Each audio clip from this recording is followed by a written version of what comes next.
Okay, so hi everybody. Welcome to today's presentation. Glad to have you here. Just a couple of housekeeping things. If you just wanted to put yourselves on mute as the presentation is going on, then feel free to unmute yourself, ask any questions that you might have, or if you feel more comfortable want to use a text chat, you can do that as well.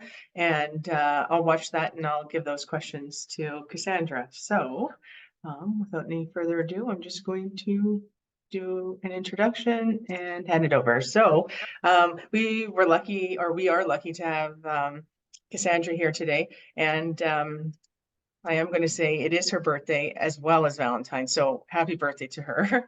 And we were lucky to have her a few times already. And it's always great to have you back here because you get people thinking about totally different things on their social media and everything like that. So we welcome you. So she is the owner of Connect, which opened 3 years ago. She studied psychology and marketing and digital marketing, and she's a social media marketer and online business manager. So welcome, Cassandra. Thank you, as always. Thanks, guys, for coming to hang out. Happy Valentine's Day. Happy Love Day. Thank you guys so much for being here and spending your morning with me. So today we're going to talk about crafting your narrative. And a lot of times I talk to my clients and they know they're supposed to show up on social media. They know they're supposed to be in all these places, but they kind of get lost in the promotion cycle. And so instead of building a brand based off of their story, their bigger picture, their why of what the reason is that they're doing this, they start getting into, okay, well, I have to promote X, Y, and Z in order to make money, in order to make sales. And so when Lori came to me, I was like, okay, what can we chat about? And I thought this would be a really good topic to kind of go over again, because I feel like a lot of people just get caught up in, the everyday, as I do too. And so it's just a good reminder to go back and like really hone in on your story, on how you're showing up. Yeah, and go from there. Thank you, Gabriella. Okay, so I'm going to share my screen here. I have a couple slides for us. And if you want to interrupt me, if you have a thought right now, you're always welcome to. But as Lori said, we will also have a question period at the end. So you can ask away anything in regards to this or social media in general. I'm totally open. So okay, so hey, I'm Cassandra. Like we said, I'm the owner of Connect. I do a lot of social media marketing for my clients. I do coaching to help them feel more comfortable and confident online. And I run back ends of businesses. So if if you're someone who's like, hey, I hate setting up email sequences, or I don't have systems and processes, or I need help with my team, I kind of do all of that as well. So I am like your back end business bestie. I help you with all the things in your business on the back end. I studied psychology at LU back when I graduated high school, thinking I was going to be a psychologist. And that changed in my second year because I took a business management elective and I loved it. And I was like, oh, I'm learning so many new things. Let's go into marketing. So fast track psychology, went into marketing at Confederation, loved it there. And then through my program there, I actually took another course through George Brown College. So I was online at the time, and I studied digital marketing alongside my marketing program at Confed. After that, I went and taught at Confederation College for a few years in their marketing department and learned so much about, how to teach these things and how to relate to people and really connect on a deeper level. My favorite platforms are probably like Instagram. I spend a lot of time on Instagram, admittedly, probably more than I should. And then LinkedIn is another one as well. So I have my handles there, my email, my website, so you guys can find me after as well. And I'll pop that into the chat when we're done. So I want to talk about brand identity, because when we talk about our messaging and we talk about crafting these ideas, our brand identity is a big part of this. So when you think about your business, I want you to think about your brand, right? Because our business is more than just like the sales and products and services that are coming in and out. There's a bigger picture there. And I've had a lot of talks with clients recently around this because they were getting caught up in thinking they could only sell one thing, or that they had to only be called one thing, right? In your job in a traditional 9 to 5, it's like, okay, well, I am the sales manager, and that's like your zone of genius. You don't go into accounting, you don't go into marketing, but as we know in business ownership, you're kind of everywhere. And so your brand identity falls under the big umbrella. So some clients come to me and say, okay, well, Cass, I've been teaching yoga my whole life. I love yoga. But I want to get into a few other things. And so we talk about it. I'm like, what are these other things? They're like, I want to get into supplements, or I want to get into mindfulness, or I want to get into retreat planning. And what I tell them is, as long as it falls under that bigger umbrella, you're totally okay. So when you think about your brand and your business, and we can workshop this as well, what is that bigger umbrella? A lot of us get caught up, like myself. Okay, well, I'm a social media coach. I'm a social media marketer. Yeah. But what's the bigger umbrella? My bigger umbrella is helping female entrepreneurs focus on their zone of genius so they can stay in their lane and I can take everything else behind the scenes. So think about that for you as well. You might have other side projects that are coming in, or just other inspirations, and think, well, can I really do that? Does that fit in this business? Like, what should I do with this? And so always feel free to go bigger, right? Think around that bigger brand identity. So within your brand identity and within your brand, it's more than just fonts and colors. So a lot of people think, okay, well, when I think of my brand, for a long time, my brand was like a baby pink, like a very blush, bright kind of pink. And when you think of like McDonald's, you're going to think yellow, big M. When you think of, I don't know, IKEA, you think of the blue against the yellow lettering. So think about, obviously, your colors and your fonts, because that's how you become recognizable. McDonald's all over the world, it's always yellow. They don't change it to blue and green and purple and all the other colors. It's always yellow. So keep your brand colors in mind, but also think about the bigger picture here, right? So we're thinking about the mission statement. And you don't have to have a formal, etched into the wall type mission statement, but think about why you're doing what you're doing. Who are you trying to help? How are you trying to show up for these people, for your clients? Because when you start thinking about that, your messaging starts to shift. Think about the tone of voice you want to use. So if you go to my social media profile, if you and I go for coffee one day, if I'm standing in a room in front of you like I am now, I speak the same across the board. I am the same person. I have the same tone of voice, and I built my business and I built my brand identity, keeping that in mind. I didn't want to show up in front of you guys in a different way than I show up on social media. So for me, I just kept it the same across the board.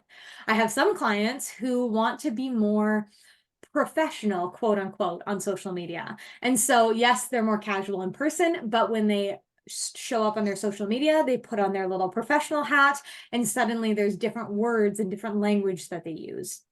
So you get to decide your tone of voice, and you probably already have it in your business, but think around that. Brand identity obviously involves your products and services, right? Like, what are you selling to people? Who are your clients? What are you selling to them? So that's a super important part. Your customer service experience. A lot of people forget this one because they're like, oh, well, what does that have to do with the brand? But when you have a really good customer service experience, you often go back to them, or you often share that message with other people, right? So there's so many examples of this, when you go to a restaurant and you get that little extra special treatment, or, you had a reservation, but something got messed up and they're like, no worries, we'll comp your apps, or they give you champagne when you're celebrating something, or whatever it is. That little above and beyond that they provide you gives you a really good experience that you then go tell your friends about. And now your brand identity is spreading. Your reputation is building off of that one experience. Or many experiences, depending. The emotions that you're invoking. So we're going to talk about this later on, but what do you want your clients and customers and audience to feel when they come to your business, whether it's physical, like in your store, in your space, or online, when they come to your website, when they come to your social media profiles, when they call you on the phone, when they send you an email. What do you want people to feel when they come to you? For me, my brand identity and what I really wanted to focus on was that everybody was welcome, that you didn't have a stupid question in the room. Pull up a chair, get in the conversation. We are all equal here. We are all level. I never want somebody to come into my world and think, oh, well, she knows a lot about social media, so if I ask this question, she's going to think I'm stupid, or, I probably should know this, but I don't, so I'm not going to ask. No. Grab a seat, come hang out. You're always welcome to. That was something I wanted to portray. Some people want to portray excitement. If you think of somebody like Red Bull, for example, Red Bull is all about adventure, excitement, thrill. When you think about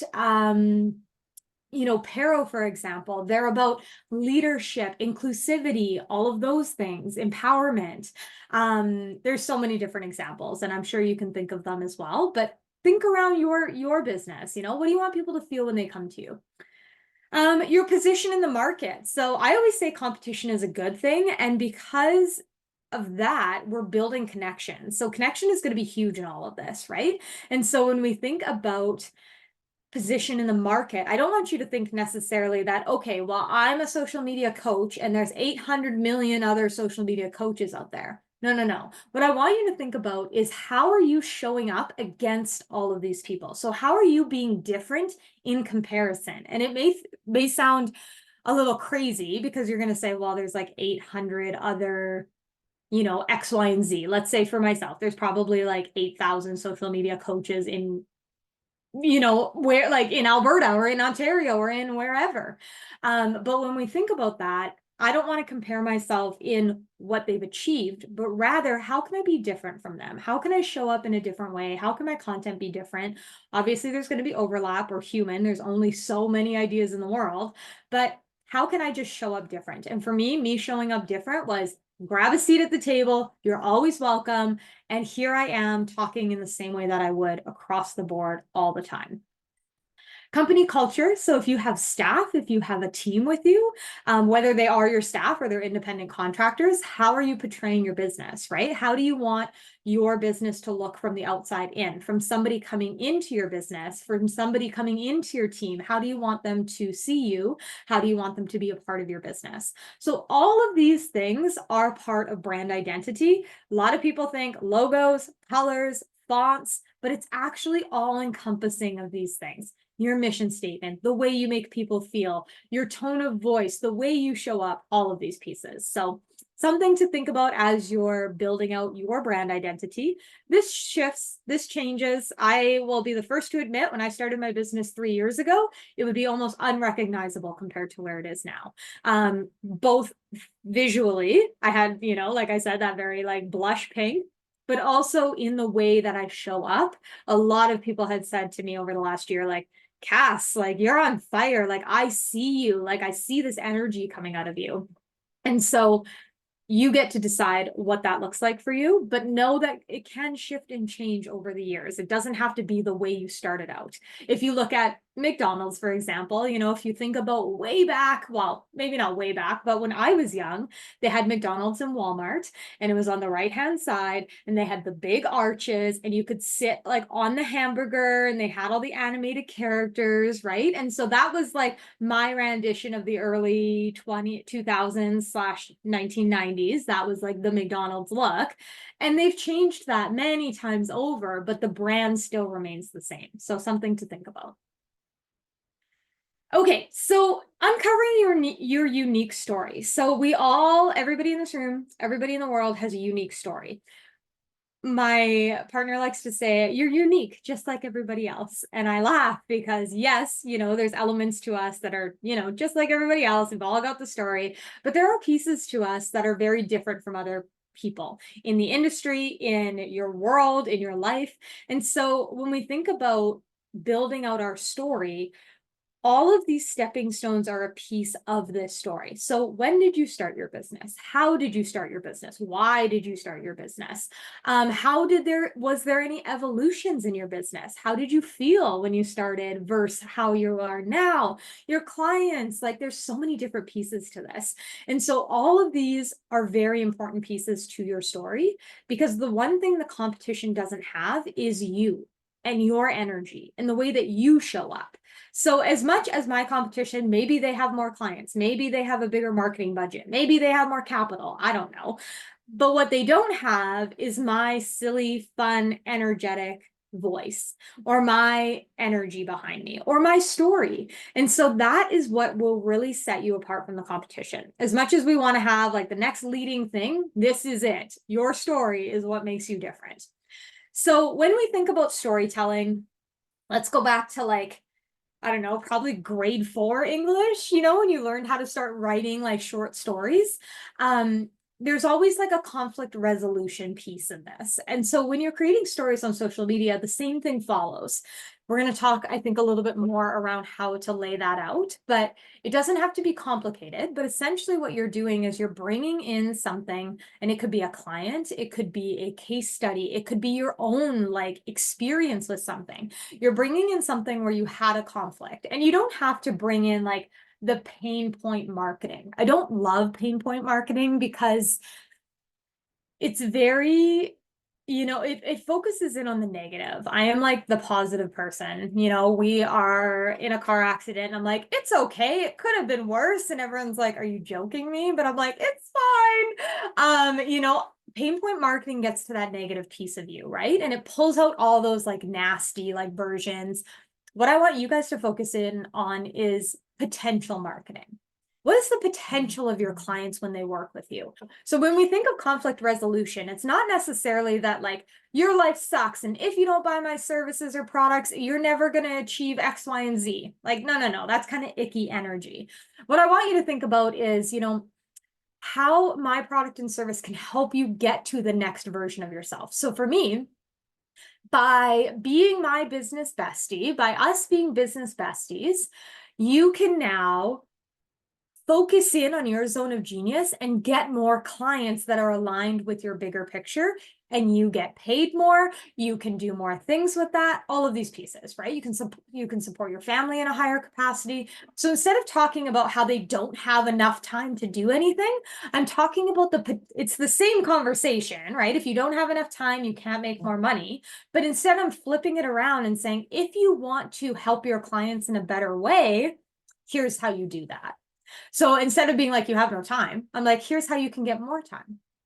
So when you think about storytelling, yes, the conflict is that they don't have enough time at the core, right? That's the piece that we're talking about, but you're flipping it on the positive end of that, right?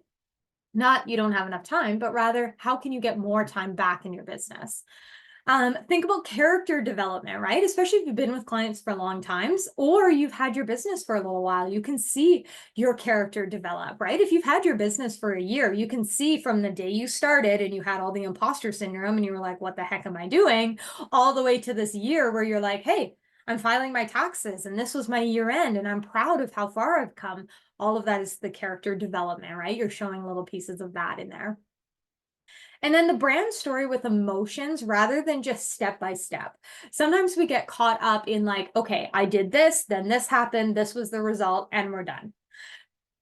But actually tell us the story behind it. So instead of just saying, okay, here was the problem, here's how we fixed it, have a great day, tell me what happened in between these pieces and where were you? I did a client, we did a content review recently and we talked about this, and she had written out this beautiful caption around how she was traveling and a client issue had come up and this is how she dealt with it. So she had the problem, she had the resolution, amazing, but she missed everything in between. So what ended up happening was it sounded very strategic and it sounded like you wrote me a paper on the results. But what I wanted to know was, where were you when this client came to you? I was sitting in a coffee shop in Paris looking over the blah, blah, blah. Like, she wasn't in Paris, but you know, you can decide where your story is. Like for me, I was sitting in my office, sipping on my tea, looking out the window at the frozen tree that's in front of my house. And I got an email ding from a client saying that this was X, Y, and Z problem. And then bring them through the emotion, tell them the story. You know, by telling them the story and bringing them to that moment with you, they can connect with you because different pieces of that story is going to connect to different people. So oftentimes people will show up on their social media and they're like, okay, I want to share something personal. And I'm like, I love that for you. Tell us, like, what is it? And so they'll be like, okay, well, my son is having a hockey tournament this weekend and I want to like share parts of that. Amazing, do it up. And I guarantee you're probably gonna have 10 people in your inbox after that weekend that say, oh my gosh, my son also plays hockey. Where were you guys this weekend? Oh, blah, blah, blah, this and that.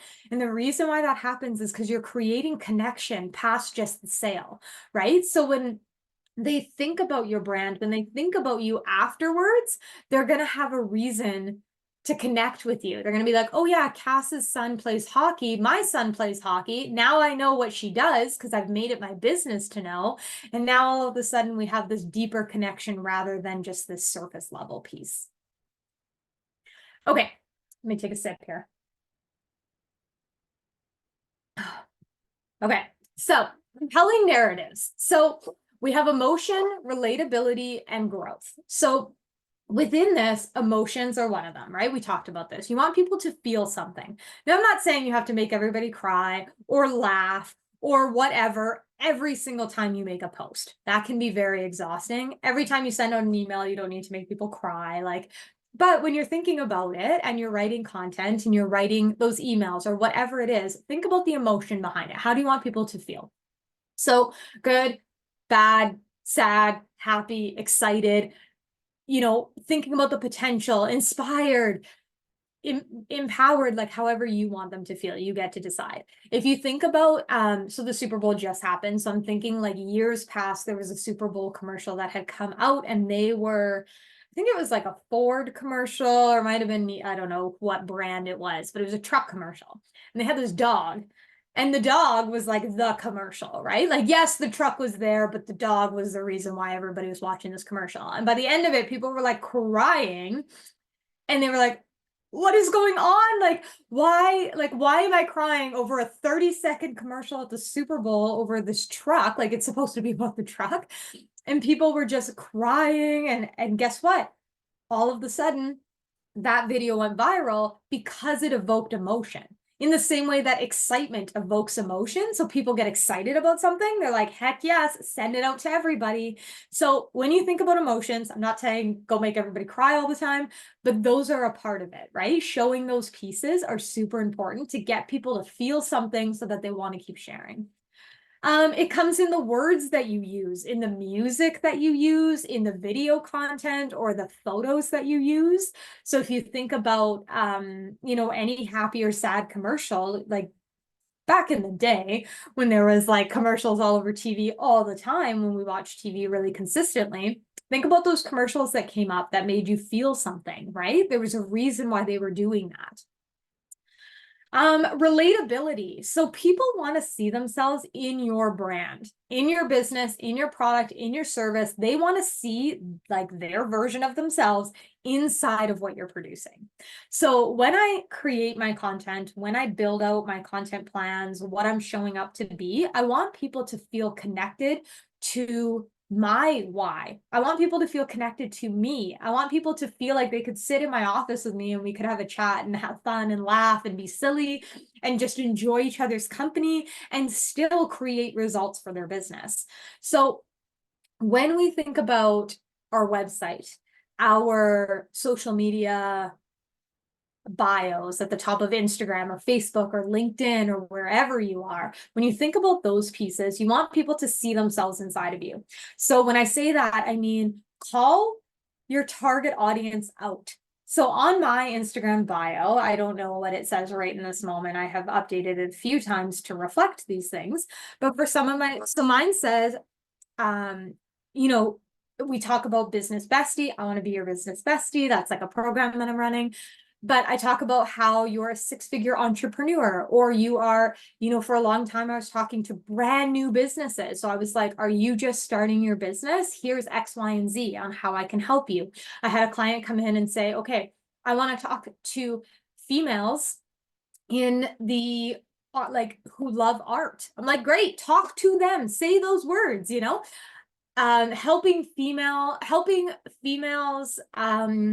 build their creativity through artwork or whatever it is. You can decide, but think about that. You want to call people out and say, okay, who is my target audience and how can I reach them directly, rather than beating around the bush and saying, I help everybody. There are people in the world, I promise you don't help. And so when you think about that, you may help a wide variety of people, absolutely, but there are people on the outskirts of that wide variety that you're not about. And so think about that as you're building out your content, right? Talk to people. So now in my content, my captions, I've claimed it. I like to work with female business owners.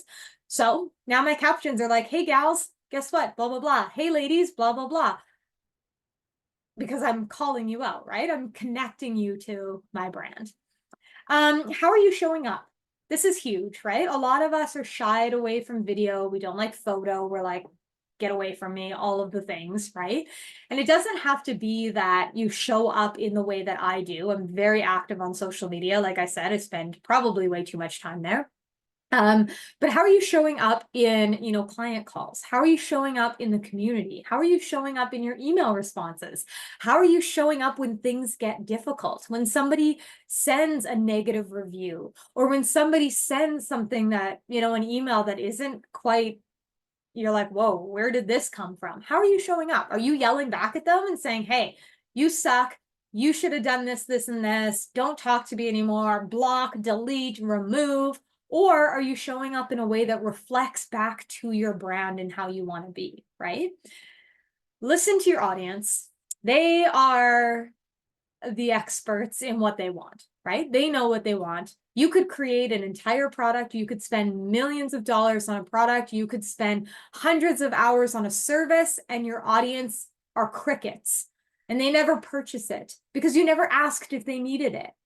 I've done this. I've built a whole 12 module program. I put it out there and there was nothing. I was like, oh my God, I just spent how much time doing this? Are you kidding me? There's nobody that needs this. So now we ask our audience, if you're selling, let's say, like electrolytes. I had a client selling electrolytes and she's like, should I bring in more flavors? I'm like, don't ask me, ask your audience, ask what they want so that you don't waste your money, time, and energy on something that people just don't need or want. And then growth. So like I said, we all start somewhere, right? We all start at the bottom. We all grow as human beings. We all grow as business owners. We all grow in our education. Even coming to this is a piece of growth, right? You're expanding your mind, you're expanding your capacity, your energy, all of those things. So show up, show those transformations online. Share those personal stories. Now, I'm not saying you have to get into a therapy session on your profile, but what you can do is share those pieces of you that you may think are not related to business. Instead of just showing up as the business owner, who are you behind the scenes? Like this morning, I was like, it's my birthday. Great. What am I doing today? Well, I'm going to sleep in a little bit. I'm going to get up, take a shower, do all these things. Now, am I videotaping myself in the shower, showing everybody, hey, look, I had a shower today? No. But I did take a picture of the note that my boyfriend wrote on the door saying like, hey, I hope you have a great day. I'll see you later. And I was like, oh, how sweet. Gives people a little bit of the inside version of me, right? The inside of my life. How do I live my everyday? That's what builds those connections. Women, moreover than any other people, women want connection. We crave connection with each other, right?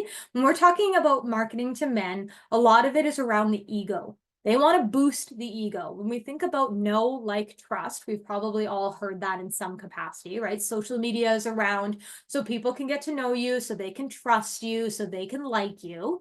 There's a fourth one. For men, it's the ego. And not because that's a bad thing, but they want to boost that piece, right? They want to show people, hey, look what I have, look what I've achieved, look what I've done. Not a bad thing.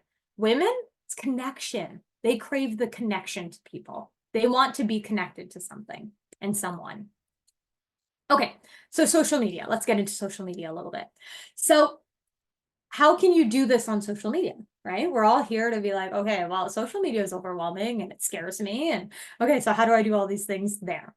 So the visual aspect of things, right? So you can create lovely graphics. Now, when you think about your brand, your colors, the emotions you're trying to evoke, let's go into color psychology. Let's go into the way fonts show up, right? If you want people to feel calm, relaxed, calming to their nervous system when they come to your profile, if you have bright, bold, crazy colors, they're not going to feel calm, right? Naturally. It's just color psychology at that point. They're going to feel perhaps a little overwhelmed. Go paint your bedroom bright yellow. I did this once. We thought it was a different color. It was like the color of the sun. Who's sleeping in that? Nobody. Think about red, right? Paint your bedroom bright red. No one's sleeping in there. There's a reason why hospitals' surgical rooms are painted blue. There's a reason why places are painted different colors. There's a reason why in hospitals, like especially in children's hospitals or geriatric hospitals, the doors are painted with murals because they don't want people to see that it's an exit. So if you paint it with a mural, it almost disguises it. Or if you go to Disney World, there's a reason why there are green doors everywhere. It's because it's one of the colors that your eye starts to dull out really quickly, like it starts to just not see it. And so you don't see all these doors anymore. Theater seats, if you go to the auditorium, theater seats are red because when the lights dim, that's the first color you lose in the distance is red. So there's a reason why everything is the way it is. And so when you think about your branding, your messaging, the way you're showing up, your visuals are super, super important. You don't have to have anything super like crazy, professional, Photoshop, all these things. Canva is a great resource. I'm sure you guys have heard of it or know of it. If you don't already use it, Canva, great. It can be really simple to create the emotion you want to create. If you want people to be excited, there's no problem in that. Absolutely. I have a client whose brand is this color, like so bright. The whole page is bright orange. And I'm like, girl, we look like a pylon. I love it. Bring it on. Let's bring it in. That's what she wanted. That's okay. That's what she wanted to evoke. Your messaging. So now when we talk about this story that you're building out, how are you building that into your messaging? So like I said, not everything needs to be a story. Not everything needs to be this profound discovery that you had and now you're on this journey. Like it doesn't have to always be that. But on those bigger pieces of content, don't forget to weave in the behind the scenes story that people don't necessarily see. Instead of it being conflict resolution, tell us all the in between. What were you sipping on that day? How did you feel in that moment? How did you, I don't want to say handle yourself, but, how did you come to your own emotion in that? How did you seek leadership in this opportunity? All of these things. Tell us more of the story. I want to hear more of it. The types of content. So like I said, some people are very visual people. Some people like audio. I'm a girl who's like all over the map. I'm like, how can I get to as many people as possible in whatever way possible? So on my Instagram, I send voice notes. On my Facebook, on my text messages. I'm a voice note person. I'm like, I want you to hear my inflections. I want you to hear my conversation. I want you to hear my voice. Number one, I like hearing each other's voices, but also I don't like texting. Like I'm just like that. I do that enough. I want to hear your voice. So I just start voice memoing people. The types of content. Do you like being in front of video? Are you comfortable with that? A lot of people aren't, and that's okay. Getting outside of your comfort zone is important, but if you are putting yourself into a panic attack every time you have to create a video because that's what the Instagram gurus said you have to do, please don't do that. Stop doing that. Stop trying to do that. It's not going to work for you. And because you are not comfortable doing it, it's going to show up in everything that you do, right? You can create a video and it literally takes you all afternoon. You've had a panic attack. You're so stressed out about it. And then you create the video and you post it. I can see that you're stressed out about it. I can feel that energy behind you, right? I can see it. Now, there's that element to getting outside of your comfort zone, trying different things, expanding your knowledge, expanding your skills. Absolutely. But when you think about the types of content, if video is just really not it for you and you've tried it and you've tried to get to that point and it's just not it, that's okay. It's permission slip. It's fine. Nobody is going to close their business because they never showed up on a video. How often are you showing up? So for myself, I try to get on my Instagram or my profiles at least once a day in some capacity. Now, some days I'm on there quite a few times throughout the day. I'm like, hey, I'm feeling inspired. I'm feeling excited. Some days I'm like, I just want to stay in bed and I do not feel inspired and I feel like crap. And so on those days, maybe I just post a story and I'm like, hey guys, I hope you're having a beautiful Tuesday. For me today just isn't feeling really exciting, but that's business ownership or that's life or whatever it is, right? To inspire people to have real conversations, right? To be like, hey, you know what? I relate to that. I get it. How often are you storytelling versus selling? This is important too. So when we actually think about it, if you were to open up a marketing textbook from any decade, any year, any whatever, you'll see in there that you're actually supposed to sell 20% of the time and educate, inspire, storytell 80% of the time. So instead of getting caught up in, oh, I don't like selling to people, I don't like sales, I don't like, feeling pressured to, have people buy my products and services. You're not even supposed to be doing that. Throw that out the window. The focus is on educating, inspiring, building connection with people. And in turn, the sale comes from that. So today, we are inspiring each other. We're connecting with each other. I'm teaching you something. Hopefully, you're going to have conversation with me after this. We're going to connect with each other, right? I'm not here at the end of this to be like, here's all my products and services, and here's how you can do this, and here's how you can do that. I actually don't even do that in my own webinars. No thanks, not my thing. We've created connection. We've built trust with each other. We've maybe followed each other on social media. We've built some sort of connection. And then past that, you'll start to see my content pop up in your stories, in your feeds, in your spaces. And when you feel called to, you'll ask. I've had many people, and this isn't always the sales strategy. There's people that sell all the time. But for me, this is what has worked for me. So people come to me and say, hey, Cass, like, I love your content. It's been so great. Tell me more about what you do. Like, how can I work with you? Probably every single time that's happened, people have purchased from me because they already know what they want, right? And if I can fill that piece for them, they're like, yeah, sign me up. How do we start? How do I pay you? What do I do? Whereas instead of me trying to convince you of things that you need, you know what you need and you come find me. I just need to be the person that's in front of you so that when you do need that service or product, you're thinking of me. And that's that brand awareness, right? That's going right back to that first slide. How are you making people feel? How are you showing up on social? Or it doesn't even have to just be social media, right? It can be in person, but how are you showing up? What types of content do you have out there? What's your messaging? Do people feel comfortable, confident, excited, scared, lonely, sad? What is the emotion that you're invoking for people? And then they lead themselves to your doorstep. They come and say, hey, Cass, can I come in? Please, the door has always been open. You're welcome to come in. Let's talk. Let's see what's going on with you. So when you think about your business, yes, you do need to sell. In those conversations, I'm selling myself, right? I'm telling them these are all the things that, I built. And on my social media, I do sell. It's not that I never show up and sell. I'm actually hosting a 10K challenge right now.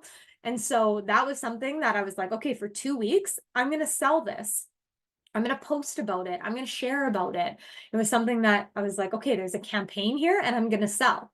For the 2 months before that, I hadn't sold anything. I was like, I'm just going to inspire people. I'm going to welcome them in. I'm going to talk to them, build connection. I'm going to build my brand identity.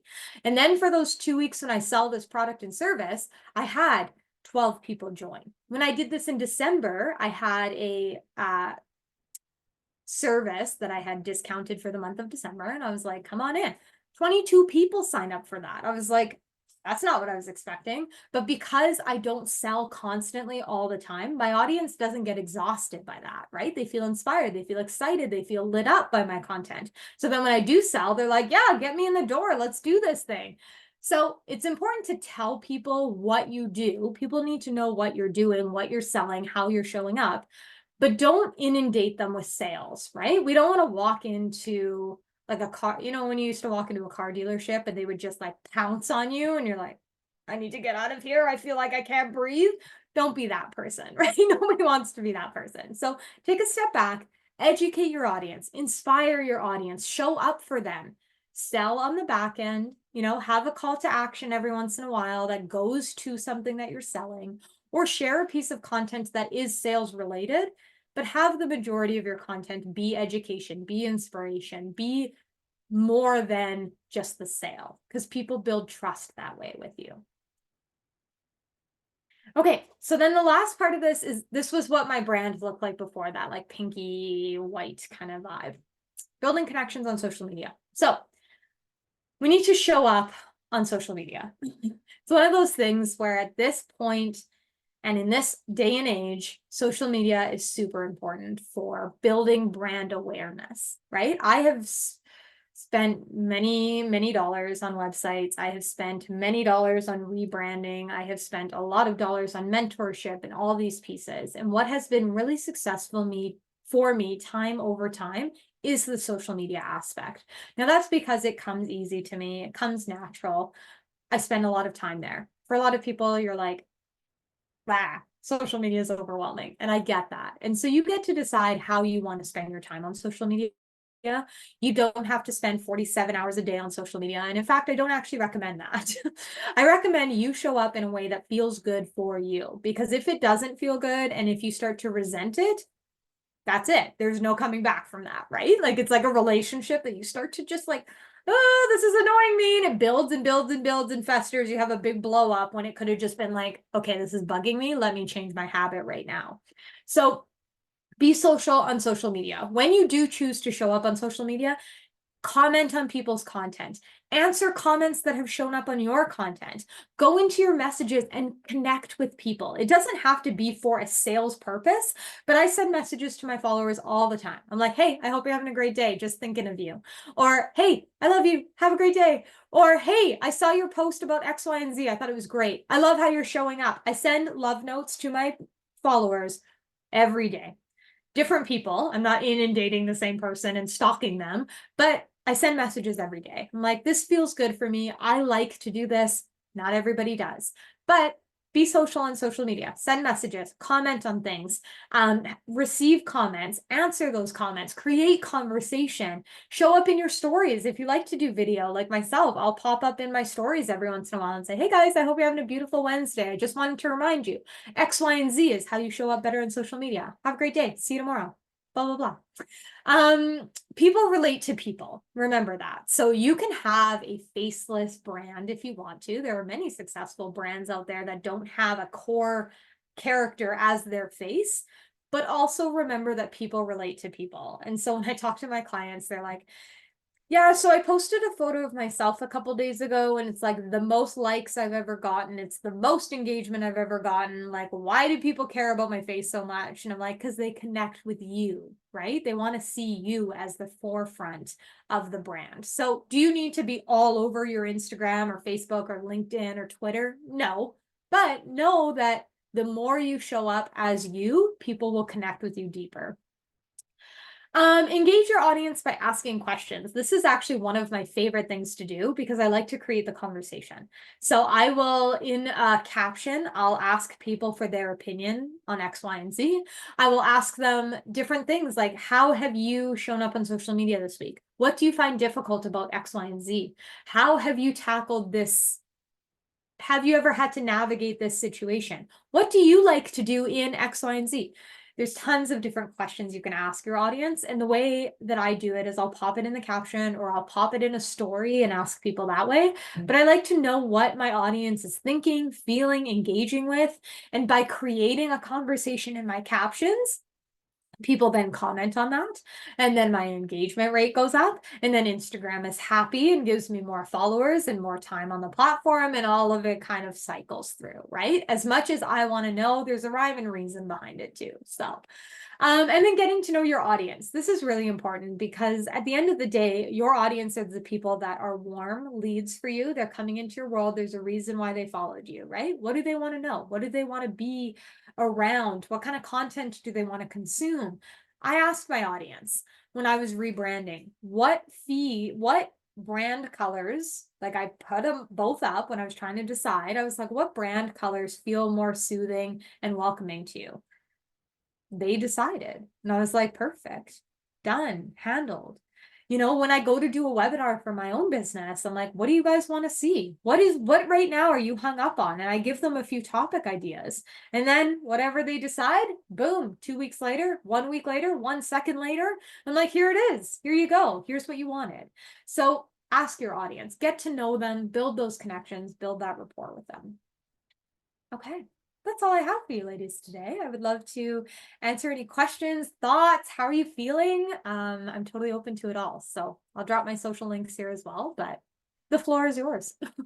That was awesome. Thank you so much. Yes, for sure. Anybody has any questions? There's nothing in the chat right now. Although Mary Margaret said that at the beginning there, it was the best brand that she had ever seen since she came to Paro. So Yay. anybody have any questions, feel free to unmute yourself and you can ask.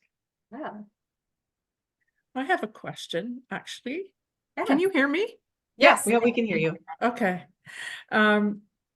frequently, I've had several clients who are using social media. They have a website, but they feel really sort of imposed upon in maintaining that website, answering all of the questions and comments and so on.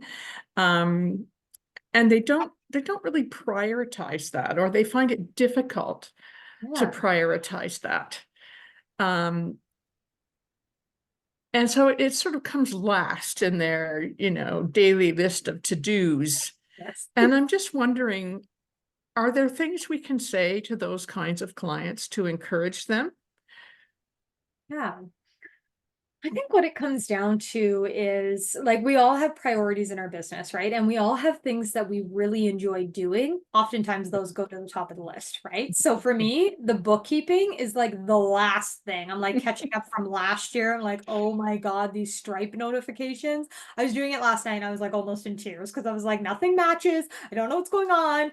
But that's what it comes down to, right? Is what do you enjoy doing? That's what you're going to end up doing the most. And so when you think about showing up on social media, connecting with your audience, answering those emails, answering those messages, that type of thing, there's a block there that's happening generally, right? And there's a reason why people don't want to do it. And so I challenge you to ask them, like, what is it about this task that feels very daunting, that feels very exhausting for you? Like, why is there something, what is it? So for me, the bookkeeping, it's like, because I'm not well versed in it, because I'm not good at, not that I'm not good at it, but it's because like it's not something that comes naturally to me. So showing up on social media, doing these kind of conversations, getting up in front of 500 people feels very natural for me. So I'm like, yeah, sure, I'll do it all day. Like get me in webinars all the time.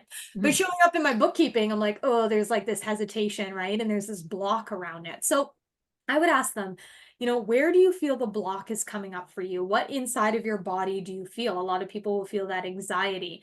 Sometimes it's because they don't know what to expect. They don't, when they open up that email, they don't know what's behind it. They're like, oh, is this client upset? Are they excited? Are they mad? What's good? Like, I don't know what to expect. If I open up this social media page, like, it's very vulnerable to be on social media, right? It's very vulnerable to be like, hi, here I'm on display, criticize me, love me, hate me, right? There's probably a hesitation behind that. And to come to discovery around why that is, but also then to just carve out a space where you feel safe and taken care of. So if there is a block around it, finding a time in the day, like my mom, she's a lovely human being. I will not call her in the middle of the day on a Wednesday before I have a webinar, because I can only imagine the things that she has to tell me about this and that, and it's going to throw off my energy for the rest of the day, right? So instead of it being that, I'm like, I'll call you on the weekend on a Saturday afternoon when I've got nothing else to do, nothing else on my mind. That's when we can get into this conversation and I can protect that energy. So for clients, I'm like, if social media feels overwhelming, when is a time either during the week or during the day where you can just sit down and create like a safe environment to do it? Grab a cup of tea, open up your laptop, spend maybe a half an hour just kind of going through it. Take a minute afterwards to decompress. Don't do it in the middle of 18 meetings where you're back to back and you're stressed out already. And then all of a sudden you have to add this on top of it. It's almost like creating a special little like ritual around it where it's like, okay, at 8 o'clock in the morning, or if you're like, I don't want to start my day off like that, great, do it at the end of the day. When you have like the half hour at the end of the day, just sit down, take a look, and then go from there. So I think just asking where the block is, why is there hesitation around this? Why don't you enjoy it? And then finding a time where you can create like a little like excitement around it rather than feeling this heaviness. Does that help? Yes, it does. Thank you. Yeah, of course, of course. Yeah, go ahead, Gabrielle. You're just on mute. Sorry, yeah. Yeah, thank you. I have a question, Cassandra, for you. I'm the founder of Introverts Academy. So I create content. I'm the coach behind so I have online courses for Introverts Academy. But I also an author and I have my own books, which some of them are for introverts, but not all of them. So I struggle between the personal brand as an author and the kind of business of Introverts Academy, which has something in common with the other one, but they're still different. So any suggestions on how to handle both? Absolutely. And right now, do you have them separated into two different brands? I'm working right now to create my website for the books. Amazing. Okay. And so when it comes to social media, do you have them separated as well, or are they all kind of in one space? I have kind of stopped since I have this struggle. I kind of stopped posting for myself. I have two profiles, but I stopped posting on for myself just here and there, but not really promoting me and my books. And I was more on social media for Introverts Academy. But right now, since I'm launching the website for the book, I need to separate them and create content for both. So separate, integrate, it's kind of a Yeah. I wouldn't say a mess, but it's a big thing to handle. Absolutely. And it is a lot, right? And oftentimes people will have different like I have my personal profile and then I have my business profile. And then people were like, well, why don't you create like a personal brand? Because you love talking and all. And I was like, because I'm going to always favor one over the other. I'm always going to show up on one and then the other one's going to get forgotten and lost and all these things, right? And so for your specific instance, 100% would recommend having them separately because I think that they are, as much as they're still you, they're different audiences, like you said. But within that, I think it's about managing time around different seasons. So there's going to be seasons, like you said, where the book is going to be like the forefront of everything. Instead of splitting your time, I mean, you can, if you have the time and capacity to split between the two, then absolutely. But if you're like, okay, it feels very overwhelming to be in both spaces all the time, like that's a lot of work. And I get that. What I would do is think about the seasons that your business and the book go through.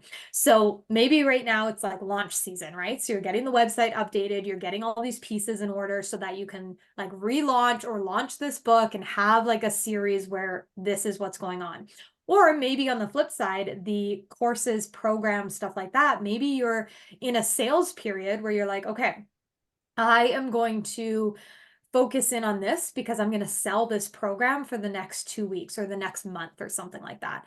So I would almost split your time according to the season. Now you can still show up in both places throughout the year. Like I'm not saying don't ever show up until that moment. But I think if you are going into like, okay, in March, I'm going to have, a book launch. Okay, so start showing up there now, right? Kind of put the other one on the back burner a little bit because right now it's a lot to manage both of them. Put the other one a little bit more on the back burner. You can still show up there, but it's not the main focus. And go into the book piece, right? And so show up as your personal brand. Start pushing content there. Launch the book. Here's the book sales. Here's all the behind the scenes, et cetera, et cetera. And then let's say from, I don't know, April, May, you have a program that you want to launch. So then kind of flip over to that side of the social media and start showing up on that profile. Now, it's not necessarily advice that is going to build both platforms strategically quickly. Like it's not something that I'm like, both of them will grow exponentially because you're showing up on both of them. You're splitting your time, right? And you're splitting your energy. So there's going to be periods where that profile will grow. And then as you pause, the growth might slow down a little bit and then the other one will grow.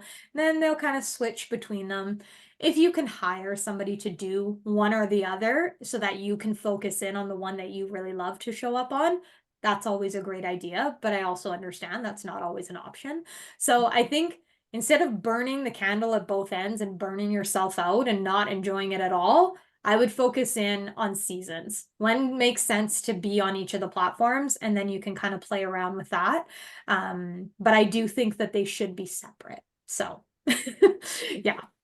I hope that helps. Does that answer that a little Yes. bit? Thank you. Yeah, of course, of course. Does anybody else have any other questions? You know what, I might have one question then, you know what? So somebody who's just opened up a business then, right? Within like maybe the last 2 or 3 months or something like that, has been using social media, right? To get it out there. It's a more specific business, like, like it's not like it's maternity clothes, right? So more specific market and the people returning could be, 1 time, 3 times more, you know what I mean? But if they're posting and I made a suggestion of, you know, doing likes or, you know, having a share, like and share, and, you know, maybe giving away something. Although, you know, you sometimes read about, you know, don't give away your stuff, right? Value your stuff, right? But I mean, if you're having anyways, what are your feedback to attract more people, sort of? Yeah, absolutely. So there's a very clear demographic there, right? Yeah. Female ages of X and Z. Like it's very blatant that these are the people we're trying to target. So that's amazing for a business because you can get really specific. Now, within the social media piece, I actually did a maternity clothing. I had a client for probably 4 years that was like maternity clothing. She closed her business over COVID and then all of these things happened. But what we focused on was, yes, keeping them in for the maternity clothing, but why are they staying on your profile after they buy it? It's like a real estate agent, right?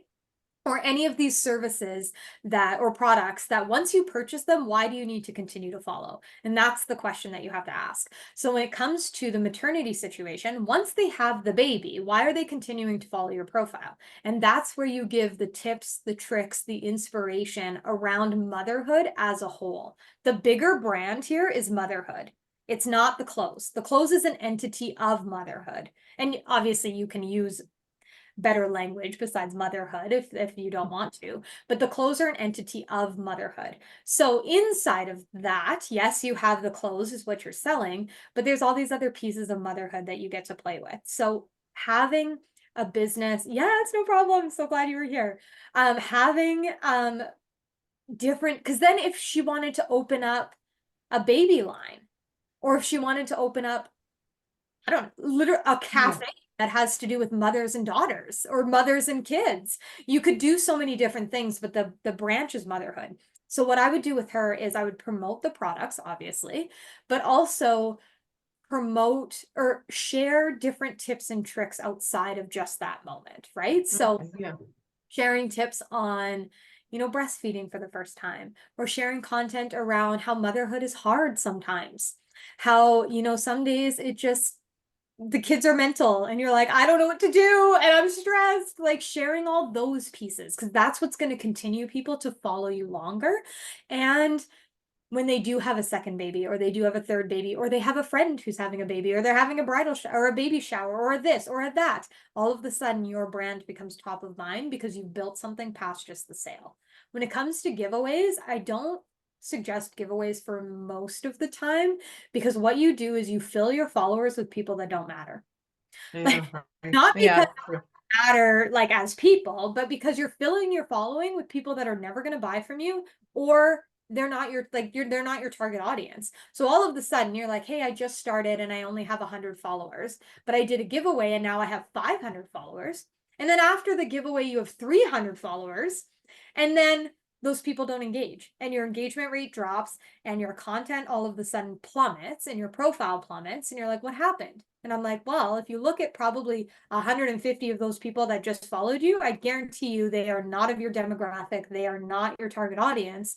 And so they're not engaging with your content because they don't find it relevant to them. And now you've boosted your profile with people that are not your audience. So in some cases, yes, a giveaway can be beneficial, but in a lot of cases, I don't recommend it because all it does is fill your following with people that are never going to buy from you anyway.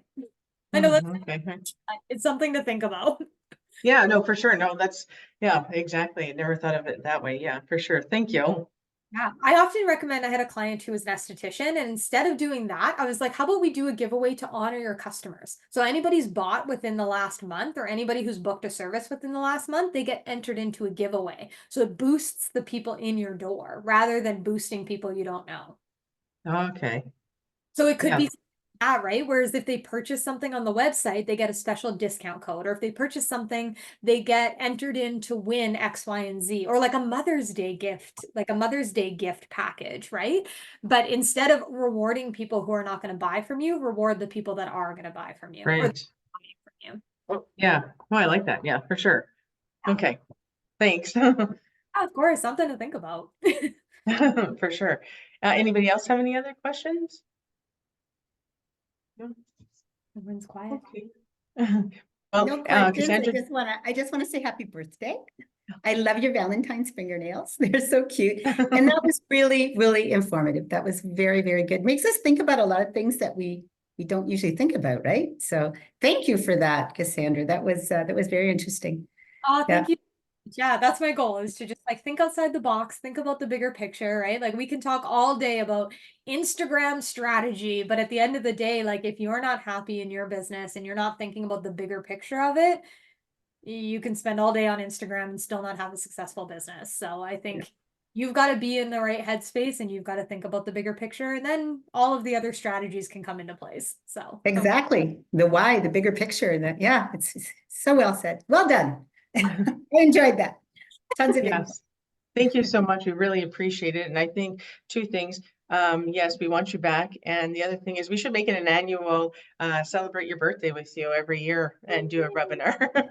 But we'll have you back way before that. So, but anyways, thank you so much for all the valuable information that you gave us today. And thanks everybody for joining us today, and wish you all a great day today. yes, thank you guys. Yeah, thank you. Bye. Bye.